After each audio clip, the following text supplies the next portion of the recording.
ہم یہ پوچھنا چاہتے ہیں کہ کیا ہمارا ایک جو بیسک سوال ہے کہ کیا تعلیم حاصل کرنا جو ہے وہ ہر بچے کا، ہر پاکستانی طالب علم کا حق نہیں ہے؟ ہم نے ان سے سوال کیا. انہوں نے کہا کہ جی ہم آن لائن لرننگ سسٹم جو ہے اور جو LMS ہے لرننگ مینجمنٹ سسٹم کے نام سے انہوں نے جو آن لائن سسٹم شروع کروائے، ان سے پوچھا جائے کہ کیا کتنے % جو بچے ہیں ان کے پاس اچھے اینڈرائڈ موبائلز ہیں، کتنے بچوں کے پاس کتنے وہ انٹرنیٹ فیسلٹیز ہیں، کیا وہ لے پا بھی رہے ہیں یا نہیں.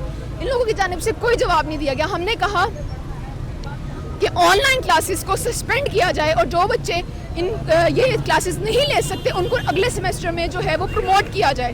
لیکن ہمارے جو ہیں عہدیداران ان کی جانب سے کوئی جواب نہیں آیا گیا اور بچوں کی ابھی تک کوئی سنوائی نہیں ہوئی. اس لیے ہم آج سب یہاں پہ اکٹھے ہیں اپنا تعلیم کا حق لینے کے لیے.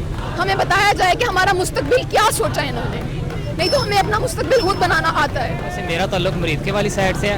ہمارے پاس نیٹ ہی اویلیبل نہیں ہے. جب میرے پاس نیٹ اویلیبل نہیں ہے، میں گھر سے دور باہر کلاسز لینے جاتا ہوں، وہاں پہ بارش بھی ہوتی ہے، دھوپ بھی ہوتی ہے، بعض کا سگنل چلے جاتے ہیں. پورا 1.5 گھنٹہ میری کلاس ہی نہیں ہوتی ہے، نیٹ ہی نہیں آتا. جب میرے پاس نیٹ ہی نہیں اویلیبل ہوگا میں کلاس کس طرح لے لوں گا؟